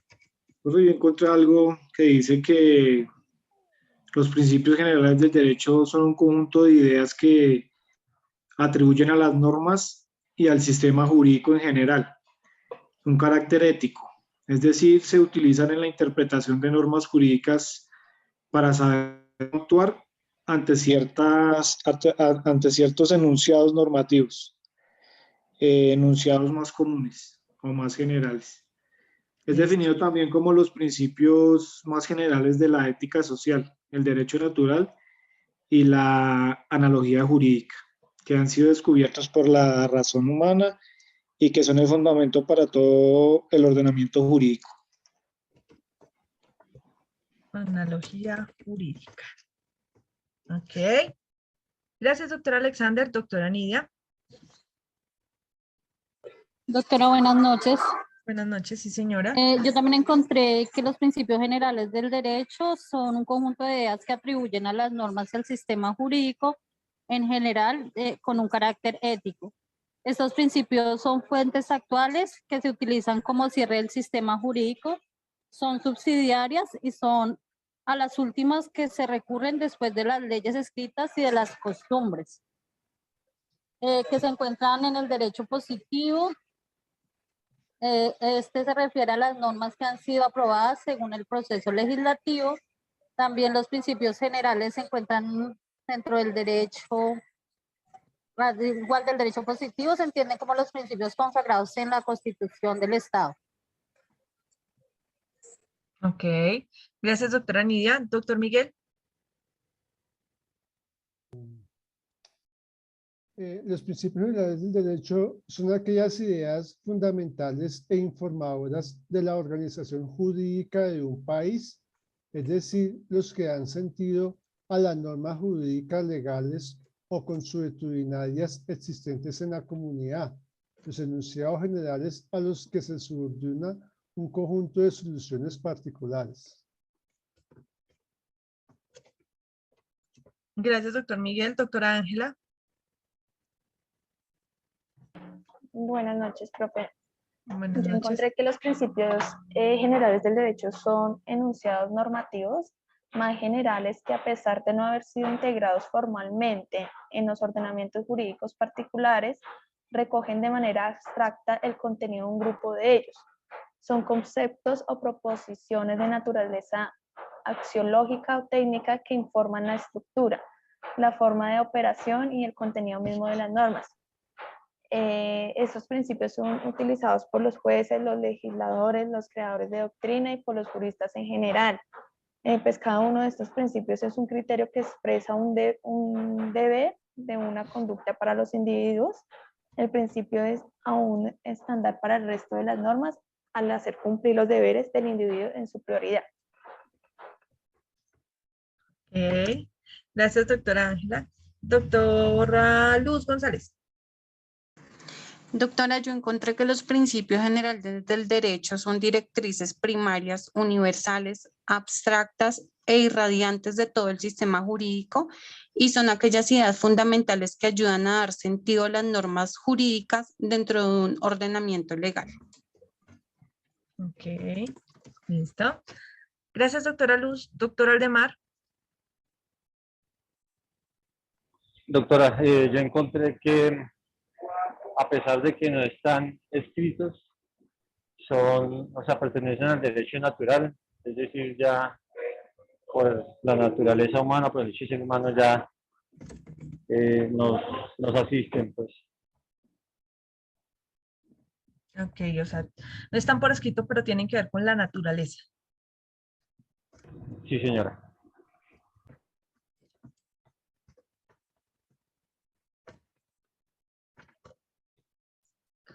Doctora, gracias, doctora. Doctora Erika Marcela.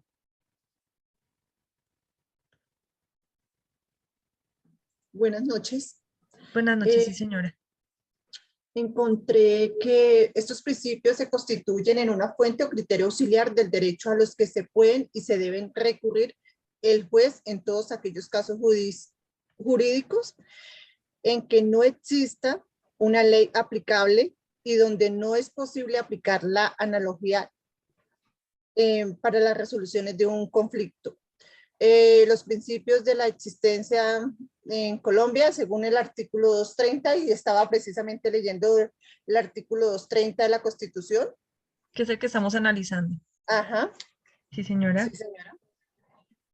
Donde se aparecen que los principios son subsidiarios. Ajá, sí, señora. Señora. ¿Doctora? Gracias, doctora. A ti, doctora. Pensé que se nos había entrecortado alguna idea que tenías. Doctora Diana López.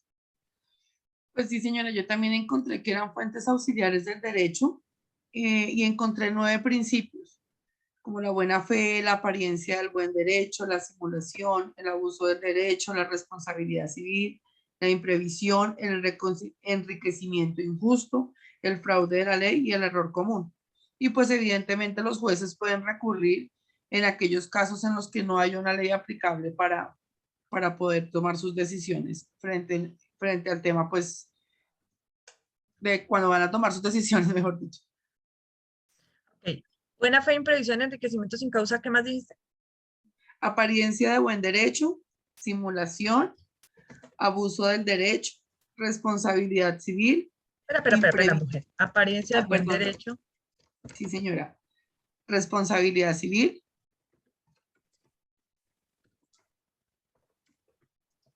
Sí, señora. Imprevisión. Enriquecimiento injusto. Fraude de la ley. Y error común. Y pues los definí, pero pues ya dejo para que mis compañeros hablen frente al tema. Gracias, doctora, muy querida. Sí, señora. Doctora Claudia Lorena. Creo que la doctora Diana me quitó el tema. No, porque ella los nombró todos. Pues básicamente son una fuente de derecho. Los principios generales del derecho son una fuente de derecho. Y pues ya la compañera los nombró, sería decir que es cada uno, pero pues sería ampliar demasiado el tema. Entonces, ahí lo dejo. Gracias, doctora, muy querida. Doctora Diana Cruz. Voy a hacer bis a lo que dijo Claudia, porque Diana también me quitó los... Las mato a todas, pues. Sí, Perdónenme. lo único pues que sí había visto que era como que cumplían también como una función integradora con las normas, o sea, para poder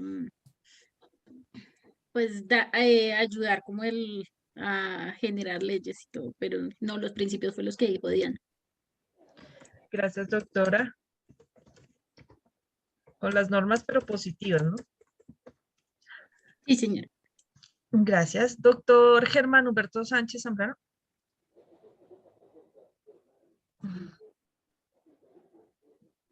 Doctor Germán. Qué pena, doctora, me ha activado el micrófono. Fuera de los que denunció la compañera, yo averigüé, hay otros que no veo ahí, doctora, que es el de la igualdad, la jerarquía, la proporcionalidad. No me deja escribir, hombre. Espérame un segundo. Espérame un segundito porque algo pasó con el Zoom y no me lo deja colocar.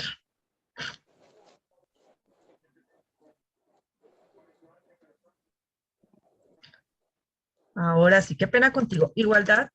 La igualdad, la jerarquía, la proporcionalidad.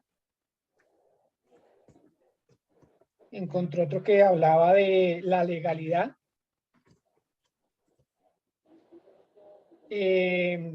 La subsidiariedad. Subsidiariedad, sí. Los actos propios y el interés público, doctora.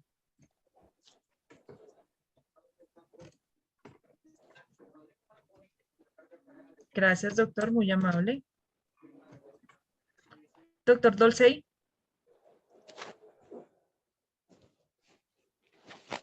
Dos personas más y cerramos la discusión acá para poner fin al tema. Doctor Dolcey. Doctora, buenas noches. Doctora, yo pues lo contextualizo, pues encontré que también tiene 3 funciones. Tiene una función creativa, tiene también una función interpretativa y una función integradora. Todos los principios. Correcto, doctora. Muchas gracias, doctor Dolcey. Doctora Gladys. Doctora, es que yo veo acá que dice que los principios generales del derecho no deben confundirse con las llamadas reglas de derecho, apotegmas o máximas jurídicas que el digesto definía como las que describen brevemente una cosa y que no tienen el carácter de fuente del derecho, si bien es cierto que los principios generales se expresan en ocasiones como máximas o aforismos. Eso no entiendo. Ok, es que hay una diferencia entre apotegmas y dogmas. Eso lo vamos a hablar ahorita justamente. Gracias, doctora. Doctora Stephanie. Sí, señora, pues yo encontré, además de esos, principio de tipicidad, de separación de poderes, de moralidad, de responsabilidad. Colocamos esos otros acá, porque es que son hartísimos. Por eso me parecía curioso cuando decían que no habían más y que la doctora Diana las había matado todas, porque realmente hay muchos más. Tipicidad. Del acto, del bien jurídico, de la separación de poderes, de la moralidad, de la responsabilidad civil, del interés público, no, ese no lo han puesto, de los actos propios. Ya está. De la autonomía de la voluntad, el de la buena fe, ya está, el de la igualdad ante la ley, de principio de carga de prueba y presunción de inocencia. ¿Cuál más? Creo que ya, los otros ya. Sí, ya.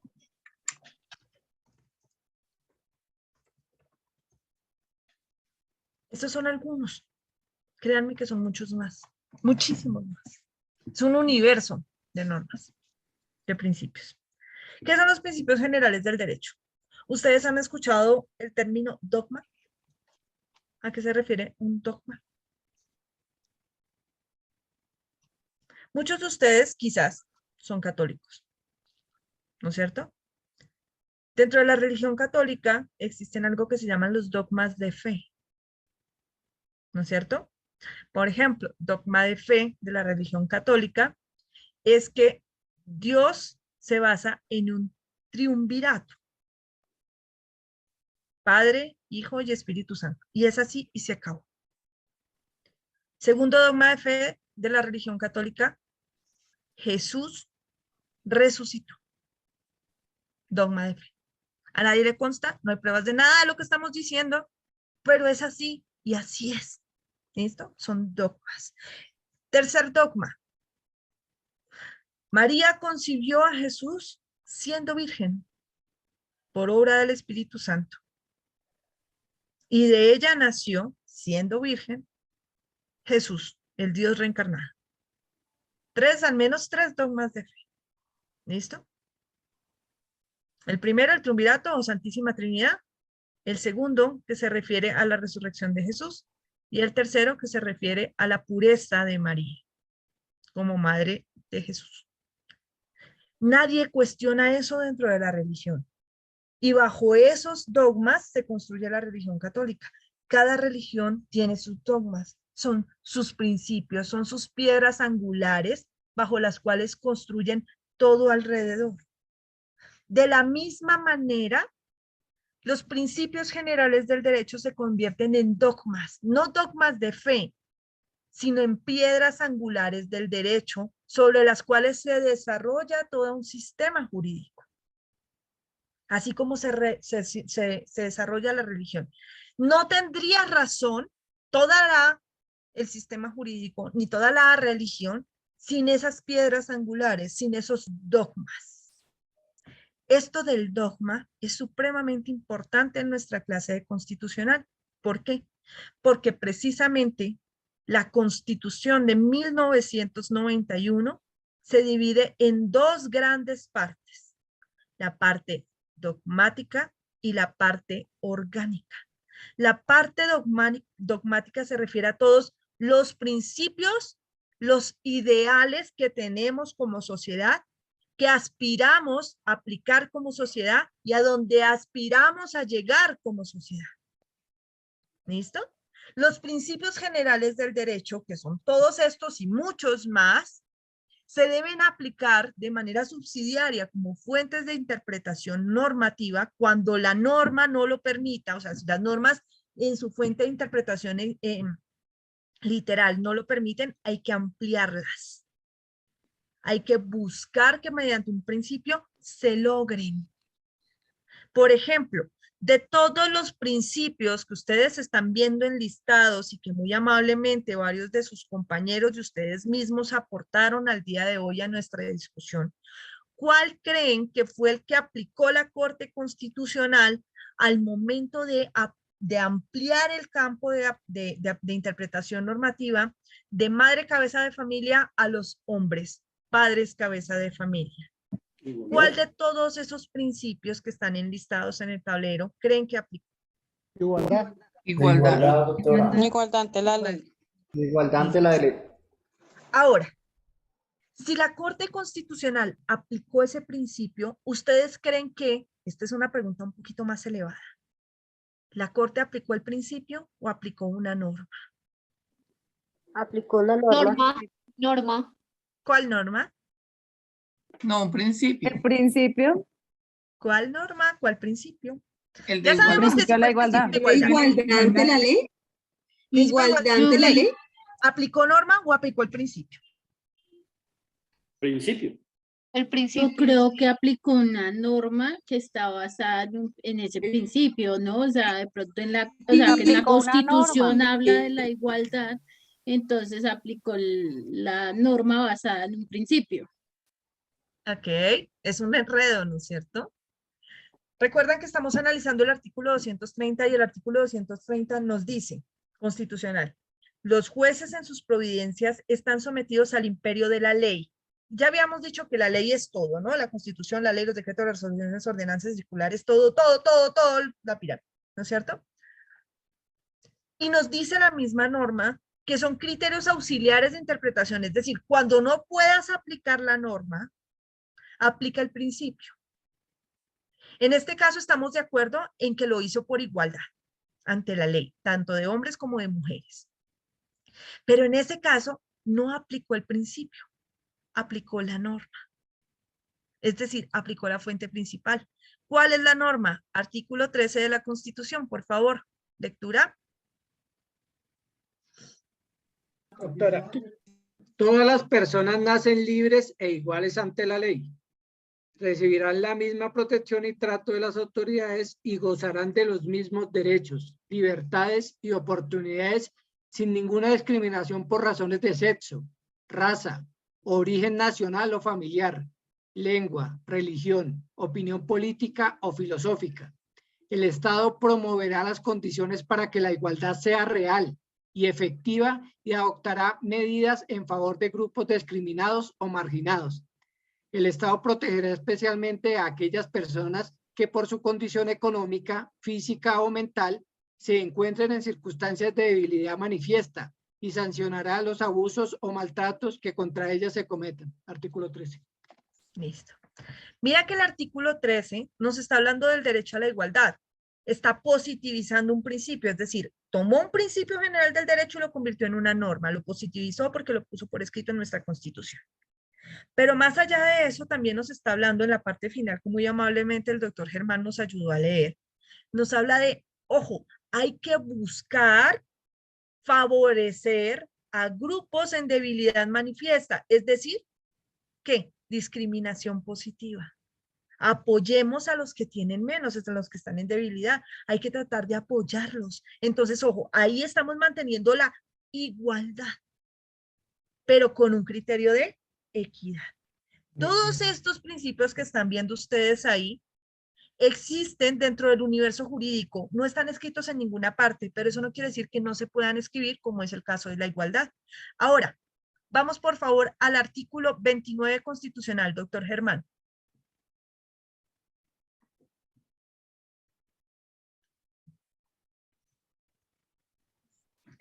Artículo 29. El debido proceso se aplicará a toda clase de actuaciones judiciales y administrativas. Para ahí. Nadie. Para ahí. El debido proceso. El debido proceso aquí está como derecho fundamental, pero el debido proceso es un derecho humano y además es un principio general del derecho. Está otra vez positivizado en una norma de la Constitución. Sigue.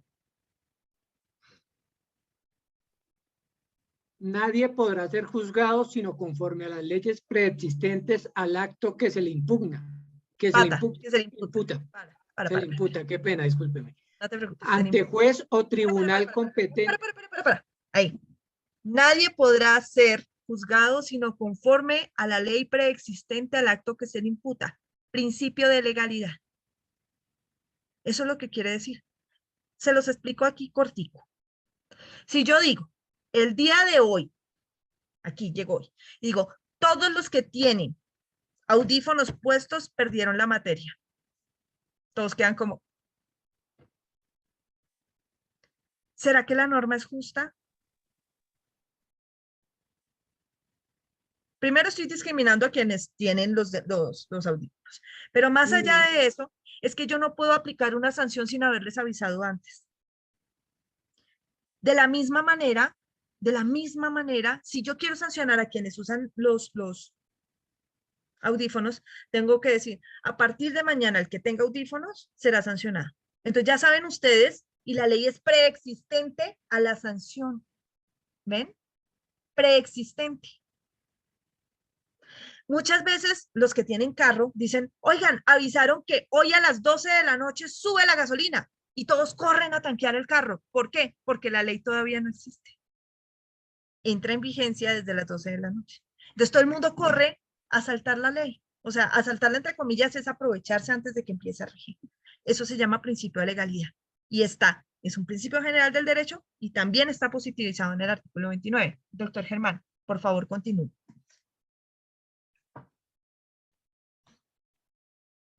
Doctor, se te apagó el micrófono. Entonces habíamos quedado en el acto que se le imputa ante juez o tribunal competente y con observancia de la plenitud de las formas propias de cada juicio. Ahí está. Ese se llama el principio del juez natural. Solo puede haber un juez que conozca de determinados asuntos. Entonces, el juez natural de un juez penal para causas penales, un juez civil para causas civiles, un juez laboral para no sé qué. Por ejemplo, en lo que hablábamos en la clase del día lunes, cuando hablábamos del bloque de constitucionalidad y la diferencia entre derecho internacional humanitario y derechos humanos, de uno de ustedes, muy amablemente, una doctora, decía, pero es que los policías y militares tienen un régimen propio. Ellos se rigen por la justicia penal militar, es decir, ellos tienen un juez natural, que es la justicia penal militar. ¿Ves? El juez natural, o sea, yo solamente seré juzgado por el juez que previamente hayan establecido para juzgarme. No puede ser por otro juez, porque eso generaría problemas de competencia. Es como si viniera el papá del vecino a pegarle al niño de usted en la casa. O sea, ¿por qué le va a pegar a su hijo? Para eso está usted, ¿no? Les digo yo. Listo. Doctor Germán. En materia penal, la ley permisiva o favorable, aun cuando sea posterior, se aplicará de preferencia a la restrictiva o desfavorable. Ese es un principio que no nombraron, principio de favorabilidad de la ley. No está, es un principio general del derecho y está positivizado. Principio de favorabilidad. Solamente me aplican la ley más favorable para mi caso. En caso de tránsito normativo, ¿no? No es para todos. Sigue. Toda persona se presume inocente mientras no se le haya declarado judicialmente culpable. ¿Listo? Principio de presunción de inocencia. Ahí está. Quien sea sindicado tiene derecho a la defensa y a la asistencia de un abogado escogido por él o de oficio durante la investigación y el juzgamiento. Principio de la defensa positivizado como derecho a la defensa. Que además dice, a un debido proceso. Y el debido proceso. Un debido proceso público sin dilaciones injustificadas. A presentar término pruebas. Del plazo razonable. Principio del plazo razonable. Los términos deben cumplirse. Hay un plazo razonable para que las actuaciones se lleven a cabo. Y si no, pues hay sanciones como vencimientos de términos. Dice, a presentar pruebas y a controvertirlas las que se alleguen en su contra. A impugnar la sentencia condenatoria. Principio de contradicción, principio de doble instancia. La posibilidad de que mi caso sea revisado 2 veces. y a no ser juzgado 2 veces por el mismo hecho. Principio de cosa juzgada. Es No nula. me pueden castigar 2 veces por lo mismo. Es nula de pleno derecho la prueba obtenida con violación del debido proceso. Y allá sigue el artículo 30, doctor. Cláusula general de exclusión de pruebas que se aplica en materia constitucional y penal, y van a ver más adelante. Entonces vean que varios de los principios generales del derecho, a pesar de que nos dicen no están por escrito en ningún lado, hacen parte de lo que creemos como sociedad, de lo que queremos ser como sociedad, y son universales. Pues primero fueron positivizados muchas veces a través de tratados internacionales de derechos humanos, y aún así Colombia volvió y los positivizó, varios de ellos, no todos, dentro de la categoría dogmática de la Constitución, en donde están los llamados derechos fundamentales, y que hace parte de ellos el artículo 29 constitucional, que el doctor Germán muy amablemente nos leyó. Había una manito levantada de una doctora, ahora se me perdió la doctora, ay Dios mío, era la doctora Adriana Martín, Era yo. señor. Sí, profe, es que yo te iba a preguntar lo que acabas de explicar. Si todos los principios generales del derecho deben ir atados a una norma, o no necesariamente. No necesariamente. Y es más, pueden no estar en ninguna norma o pueden estar en una norma internacional, como es el caso de los tratados internacionales que entran de forma automática. Entonces, pueda que en el país no exista norma, pero si es un derecho humano y está como tratado internacional, puedes traerlo por bloque de constitucionalidad. ¿Listo? Entonces, hay muchos principios que no están. Por ejemplo, hace un momento una de las compañeras me decía, profe, ¿cómo hacemos para lo del caso de el estado civil? Yo tengo que ir y decirlo ante el notario, tengo que traer la prueba, tengo que no sé qué. Ojo, no, el notario aplica un principio general del derecho que se llama la buena fe. Y de hecho, muchas notarías tienen el principio en sus sellos y dice, buena fe guardada. Es decir, yo como notario aplico el principio de buena fe. Yo no sé si usted me está diciendo mentiras o no, porque usted lo está diciendo bajo la gravedad de juramento.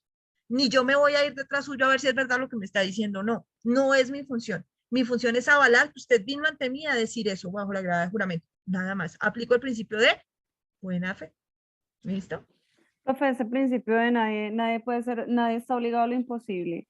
¿En qué casos, pues, digamos que uno lo puede aplicar? Si en un fallo como que, no sé, la decisión del juez es, porque a veces suele suceder, ¿no? Los jueces fallan y la persona, la contraparte, como que no puede cumplir, no porque no quiera, sino porque realmente no puede. Entonces, Bueno, no sé. Hay una cosa y es que el principio de nadie está obligado a lo imposible no es principio general del derecho. ¿Listo? Es algo muy propio de lo coloquial y natural de las sociedades y el comportamiento humano, pero no está como tal. Más bien hace parte de algo que tampoco está positivizado y que se llaman las reglas de la experiencia, o las reglas, y también las reglas de la sana crítica, que todos esos los debe tener en cuenta el juez al momento de fallar. ¿Listo? Tampoco están positivizadas en ningún lado, pero le dicen al juez, oiga, usted debe fallar conforme a la Constitución, conforme a la ley, a los tratados internacionales, además a las reglas de la experiencia, a las reglas de la sana crítica y los principios generales del derecho. O sea, jodido, pero o sea, uno sí puede recurrir a eso, a ese sí, principio. uno puede recurrir, pero no es principio general del derecho. Ah, Es una máxima de la experiencia, nadie está obligado a lo imposible. Si el juez le dice, le ordeno que en el término de inmediato se tire por la ventana del último piso de la Torre de Colpatria y sobreviva. ¿Por qué no lo hace? ¿Por qué no sobrevivió? Pues porque nadie está obligado a lo imposible, ¿no? No es por un principio general del derecho, sino porque es un principio más natural de regla de experiencia. ¿Listo? Ah, vale, profe, gracias. Vale, doctora Adriana. Hay una regla que sí nos aplican bastante, y es una máxima y un principio general del derecho, y es que nadie puede alegar su propia falta en su favor. Eso se lo aplican a uno muchísimo. Por ejemplo, que digan, pasa que digan en una audiencia, su señoría, lo que pasa es que faltó esta pruebita que se me olvidó colocarla, pero entonces yo le pido por favor que anule la audiencia para que repitamos la anterior y yo pueda meter la pruebita. ¿Listo?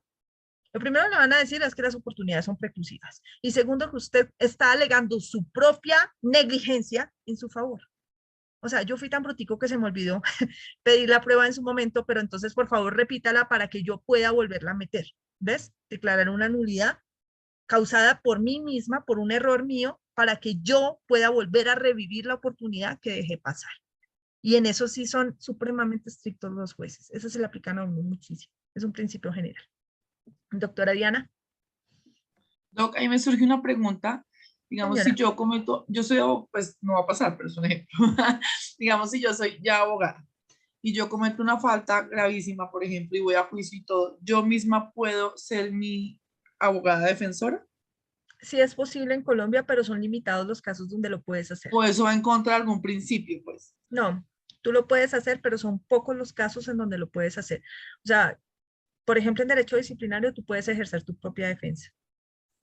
Yo lo he hecho, yo me he defendido en procesos disciplinarios contra mí, entonces soy yo representándome a yo, pero sí se puede. En algunas causas penales se puede, de delitos muy mínimos, en algunas causas civiles también, pero no se puede en absolutamente todo el derecho, ¿de acuerdo?